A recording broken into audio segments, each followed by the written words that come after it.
Guys, Buildzoid here with the RX 480. Um, yeah, and we're just going to take a quick look at this card. So this is like an unboxing video without the unboxing because it's already been out of the box. So here's the card. It looks very much like a Fury X in its style, and you know, there's not too much to be concerned about. So the PCB, I've measured it. It's 17.8 centimeters. So it's just a little bit longer than a mini ITX motherboard.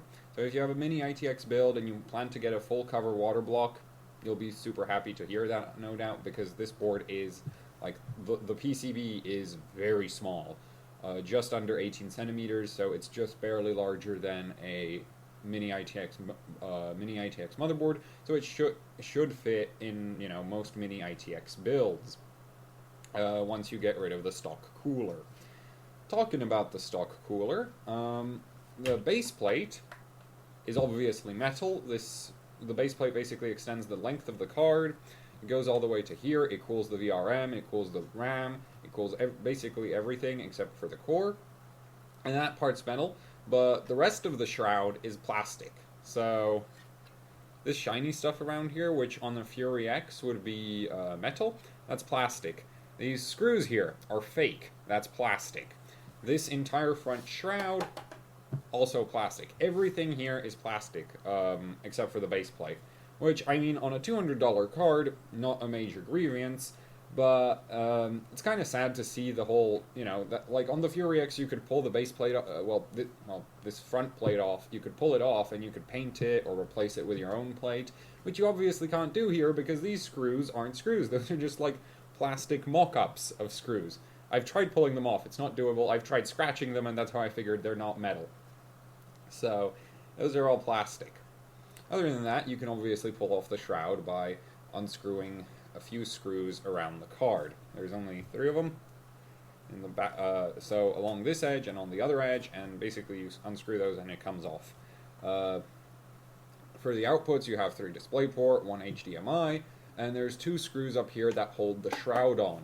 Do watch out for those when taking apart the card. I initially forgot that these were here, and that was kind of obnoxious. Yeah. Other than that, on the back of the card, we have AMD's usual retention plate. Retention bracket, not plate. But unlike on most AMD cards I've taken apart, this isn't too obnoxious.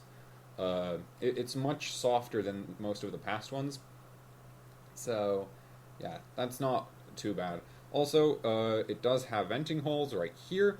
So that's very nice for crossfire setups because your card actually pulls in fresh air from above, and your lower card can pull in fresh air from below, and the air coming off of the PCB isn't the only stuff feeding your upper card. Not that it's going to run not that it's going to actually run run properly cooled, because apparently this heatsink is crap from all the reviews I read.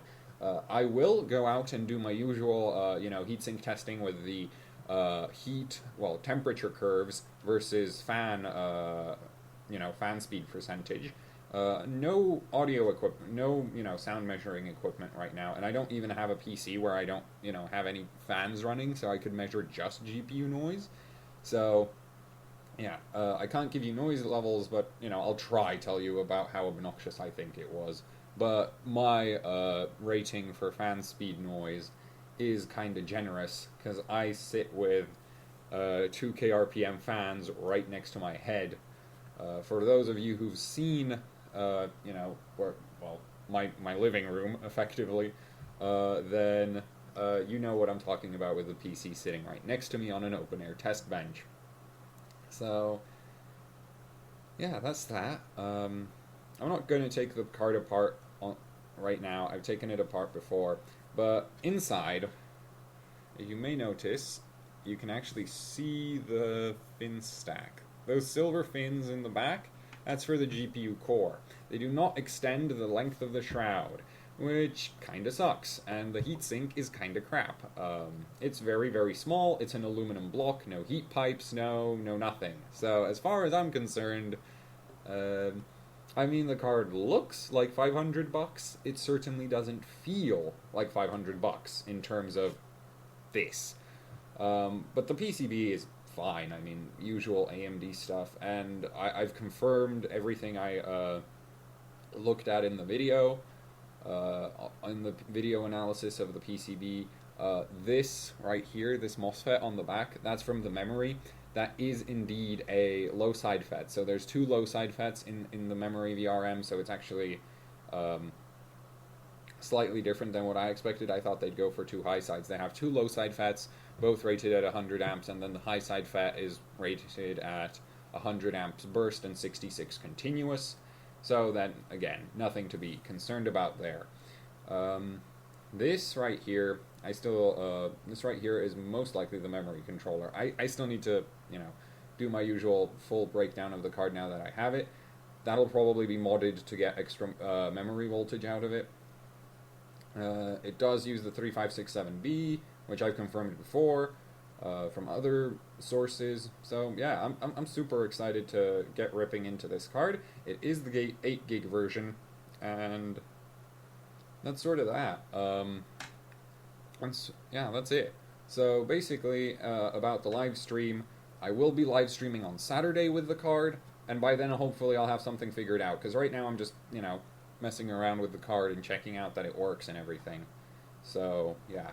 And it is from Sapphire, and huge thanks to everyone who donated, as otherwise we'd be looking at a 4 gig version right now. So yeah, that's that. Thanks for watching, and see you Saturday, or on the video on demand. I need to set up a lot of, stuff for the live stream, because I haven't live streamed in ages, so I've just let a lot of stuff disintegrate, so I need to reset that all up. Plus, I can't actually use my usual streaming setup, because I plan to use the main system to do the benchmark, so I need to set up my laptop, and I haven't used my laptop in like a month. So, yeah, that's that. And see you next time.